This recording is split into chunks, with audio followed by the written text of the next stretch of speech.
طاسين.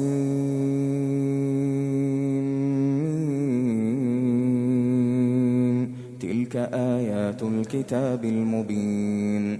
نتلو عليك من نبأ موسى وفرعون بالحق لقوم يؤمنون.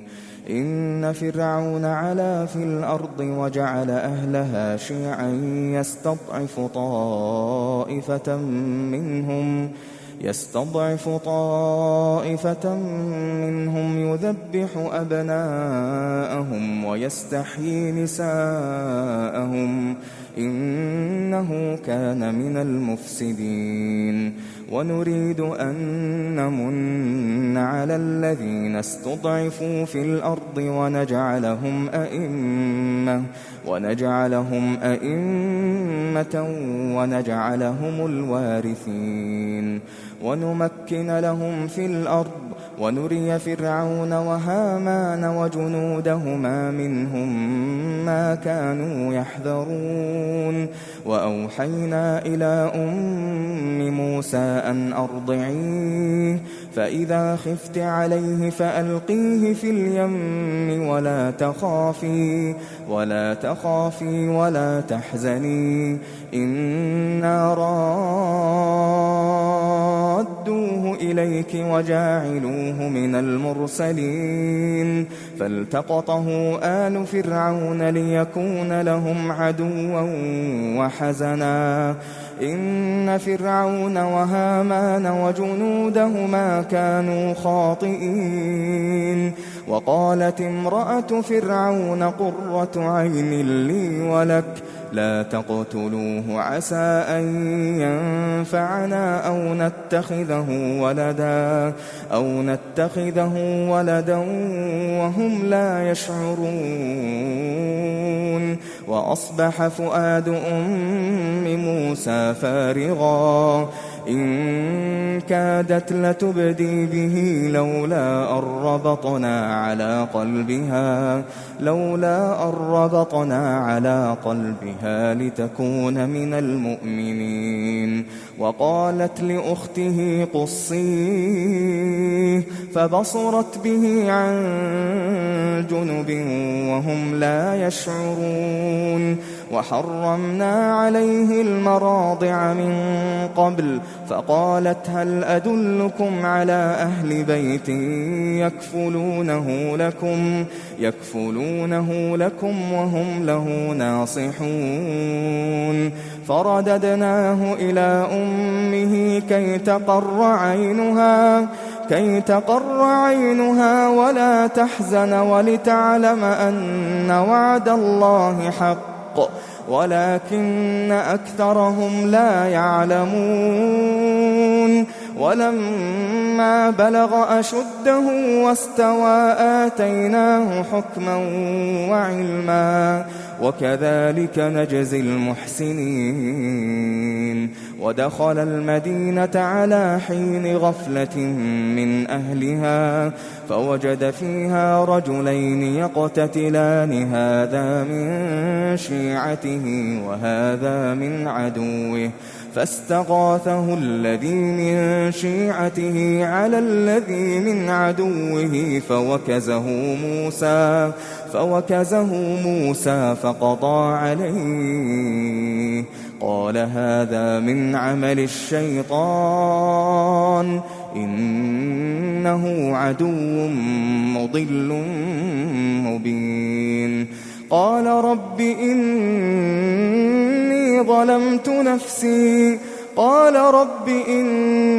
ظلمت نفسي فاغفر لي فغفر له إنه هو الغفور الرحيم. قال رب بما أنعمت علي فلن أكون ظهيرا للمجرمين. فأصبح في المدينة خائفا يترقب فإذا الذي استنصره بالأمس يستصرخه قال له موسى إنك لغوي مبين. فلما أن أراد أن يبطش بالذي هو عدو لهما قال يا موسى أتريد أن تقتلني كما قتلت نفسا بالأمس إن تريد إلا أن تكون جبارا في الأرض وما تريد أن تكون من المصلحين. وجاء رجل من أقصى المدينة يسعى قال يا موسى إن الملأ يأتمرون بك ليقتلوك فاخرج إني لك من الناصحين. فخرج منها خائفا يترقب قال رب نجني من القوم الظالمين. ولما توجه تلقاء مدين قال عسى ربي أن يهديني سواء السبيل. ولما ورد ماء مدين وجد عليه أمة من الناس يسقون ووجد من دونهم امرأتين تذودان قال ما خطبكما قالتا لا نسقي حتى يصدر الرعاء وأبونا شيخ كبير. فسقى لهما ثم تولى إلى الظل فقال رب إني لما أنزلت إلي من خير فقير. فجاءته إحداهما تمشي على استحياء قالت إن أبي يدعوك ليجزيك أجر ما سقيت لنا. فلما جاءه وقص عليه القصص قال لا تخف نجوت من القوم الظالمين. قالت إحداهما يا أبت استأجره إن خير من استأجرت القوي الأمين. قال إني أريد أن أنكحك إحدى ابنتي هاتين على أن تأجرني 8 حجج فإن أتممت 10 فمن عندك وما أريد أن أشق عليك ستجدني إن شاء الله من الصالحين. قال ذلك بيني وبينك أيما الأجلين قضيت فلا عدوان علي والله على ما نقول وكيل. فلما قضى موسى الأجل وسار بأهله آنس من جانب الطور نارا قال لأهلهم كثوا إني آنست نارا لعلي آتيكم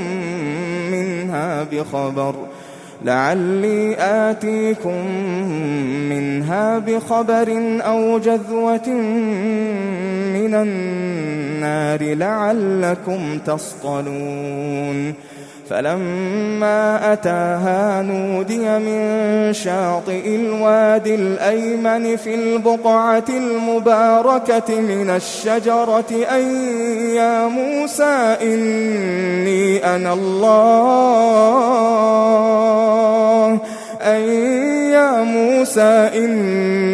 أنا الله رب العالمين وأن ألق عصاك. فلما رآها تهتز كأنها جان ولا مدبرا ولم يعقب يا موسى أقبل ولا تخف إنك من الآمنين أسلك يدك في جيبك تخرج بيضاء من غير سوء واضمم إليك جناحك من الرهب فذلك برهانان من ربك إلى فرعون وملئه إنهم كانوا قوما فاسقين قال رب إني قتلت منهم نفسا فأخاف أن يقتلون وأخي هارون هو أفصح مني لسانا فأرسله معي يرد أن يصدقني إني أخاف أن يكذبون قال سنشد عضدك بأخيك ونجعل لكما سلطانا فلا يصلون إليكما بآياتنا أنتما ومن اتبعكما الغالبون فلما جاءهم موسى بآياتنا بينات قالوا ما هذا إلا سحر مفترى وما سمعنا بهذا في آبائنا الأولين وقال موسى ربي أعلم بمن جاء بالهدى من عنده ومن تكون له عاقبة الدار إنه لا يفلح الظالمون وقال فرعون يا أيها الملأ ما علمت لكم من إله غيري فأوقد لي يا هامان على الطين فاجعل لي صرحا لعلي أطلع إلى إله موسى وإني لأظنه من الكاذبين واستكبر هو وجنوده في الأرض بغير الحق وظنوا أنهم إلينا لا يرجعون فأخذناه وجنوده فنبذناهم في اليم فانظر كيف كان عاقبة الظالمين وجعلناهم أئمة يدعون إلى النار ويوم القيامة لا ينصرون وأتبعناهم في هذه الدنيا لعنة ويوم القيامة هم من المقبوحين ولقد آتينا موسى الكتاب من بعد ما أهلكنا القرون الأولى بصائر للناس وهدى ورحمة لعلهم يتذكرون وما كنت بجانب الغربي إذ قضينا إلى موسى الأمر وما كنت من الشاهدين ولكننا أنشأنا قرونا فتطاول عليهم العمر وما كنت ثاويا في أهل مدين تتلو عليهم آياتنا ولكننا كنا مرسلين وما كنت بجانب الطور إذ نادينا ولكن رحمة من ربك لتنذر قوما ما أتاهم من نذير من قبلك لعلهم يتذكرون ولولا أن تصيبهم مصيبة بما قدمت أيديهم فيقولوا ربنا لولا أرسلت إلينا رسولا فنتبع آياتك ونكون من المؤمنين. فلما جاءهم الحق من عندنا قالوا لولا أوتي مثل ما أوتي موسى أولم يكفروا بما أوتي موسى من قبل قالوا سحران تظاهرا وقالوا إنا بكل كافرون. قل فأتوا بكتاب من عند الله هو أهدى منهما أتبعه إن كنتم صادقين. فإن لم يستجيبوا لك فاعلم أنما يتبعون أهواءهم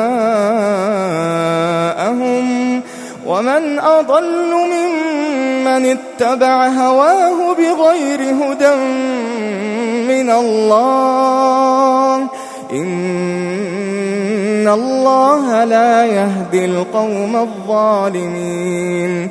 ولقد وصلنا لهم القول لعلهم يتذكرون. الذين آتيناهم الكتاب من قبله هم به يؤمنون. وإذا يتلى عليهم قالوا آمنا به إنه الحق من ربنا إنا كنا من قبله مسلمين. أولئك يؤتون أجرهم مرتين بما صبروا ويدرؤون بالحسنة السيئة ومما رزقناهم ينفقون. وإذا سمعوا اللغو أعرضوا عنه وقالوا لنا أعمالنا ولكم أعمالكم سلام عليكم لا نبتغي الجاهلين. إنك لا تهدي من أحببت ولكن الله يهدي من يشاء وهو أعلم بالمهتدين. وقالوا إن نتبع الهدى معك نتخطف من أرضنا أولم نمكن لهم حرما آمنا يجبى إليه ثمرات كل شيء رزقا من لدنا ولكن أكثرهم لا يعلمون. وكم أهلكنا من قرية بطرت معيشتها فتلك مساكنهم لم تسكن من بعدهم إلا قليلا وكنا نحن الوارثين. وما كان ربك مهلك القرى حتى يبعث في أمها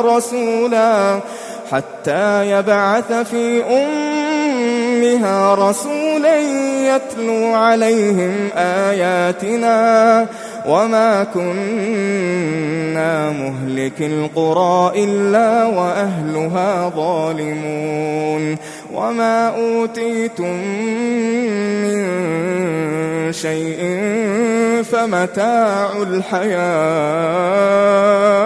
فمتاع الحياة الدنيا وزينتها وما عند الله خير وأبقى أفلا تعقلون. أفمن وعدناه وعدا حسنا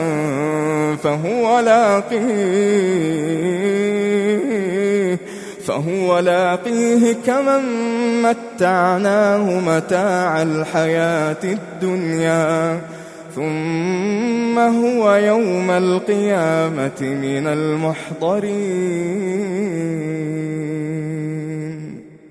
ويوم يناديهم فيقول أين شركائي الذين كنتم تزعمون قال الذين حق عليهم القول ربنا هؤلاء الذين أغويناهم كما غوينا تبرأنا إليك ما كانوا إيانا يعبدون وقيل ادعوا شركاءكم فدعوهم فلم يستجيبوا لهم ورأوا العذاب لو أنهم كانوا يهتدون ويوم يناديهم فيقول ماذا أجبتم المرسلين فعميت عليهم الأنباء يومئذ فهم لا يتساءلون فأما من تاب وآمن وعمل صالحا فعسى أن يكون من المفلحين وربك يخلق ما يشاء ويختار ما كان لهم الخيرة سبحان الله وتعالى عما يشركون وربك يعلم ما تكن صدورهم وما يعلنون وهو الله لا إله إلا هو له الحمد في الأولى والآخرة وله الحكم وإليه ترجعون قل أرأيتم إن جعل الله عليكم الليل سرمدا إلى يوم القيامة من إله غير الله يأتيكم بضياء أفلا تسمعون قل أرأيتم إن جعل الله عليكم النهار سرمدا إلى يوم القيامة من إله غير الله يأتيكم بليل تسكنون فيه أفلا تبصرون ومن رحمته جعل لكم الليل والنهار لتسكنوا فيه ولتبتغوا من فضله ولعلكم تشكرون ويوم يناديهم فيقول أين شركائي الذين كنتم تزعمون ونزعنا من كل أمة شهيدا فقلنا هاتوا برهانكم فعلموا أن الحق لله وضل عنهم ما كانوا يفترون إن قارون كان من قوم موسى فبغى عليهم وآتيناه من الكنوز ما إن مفاتحه لتنوء بالعصبة أولي القوة إذ قال له قومه لا تفرح إن الله لا يحب الفرحين وابتغ فيما آتاك الله الدار الآخرة ولا تنس نصيبك من الدنيا وأحسن كما أحسن الله إليك ولا تبغ الفساد في الأرض إن الله لا يحب المفسدين قال إنما أوتيته على علم عندي أولم يعلم أن الله قد أهلك من قبله من القرون قبله من القرون من هو أشد منه قوة وأكثر جمعا ولا يسأل عن ذنوبهم المجرمون. فخرج على قومه في زينته قال الذين يريدون الحياة الدنيا يا ليت لنا مثل ما أوتي قارون إنه لذو حظ عظيم. وقال الذين أوتوا العلم ويلكم ثواب الله خير لمن آمن وعمل صالحا ولا يلقاها إلا الصابرون. فخسفنا به وبداره الأرض فما كان له من فئة ينصرونه من دون الله وما كان من المنتصرين. وأصبح الذين تمنوا مكانه بالأمس يقولون ويك أن الله يبسط الرزق لمن يشاء من عباده ويقدر لولا أمن الله علينا لخسف بنا ويكأنه لا يفلح الكافرون. تلك الدار الآخرة نجعلها للذين لا يريدون علوا في الأرض ولا فسادا والعاقبة للمتقين. من جاء بالحسنة فله خير منها ومن جاء بالسيئة فلا يجزى الذين عملوا السيئات إلا ما كانوا يعملون. إن الذي فرض عليك القرآن لرادك إلى معاد قل ربي أعلم من جاء بالهدى ومن هو في ضلال مبين. وما كنت ترجو أن يلقى إليك الكتاب إلا رحمة من ربك فلا تكونن ظهيرا للكافرين. ولا يصدنك عن آيات الله بعد إذ أنزلت إليك وادع إلى ربك ولا تكونن من المشركين. ولا تدع مع الله إلها آخر لا إله إلا هو كل شيء هالك إلا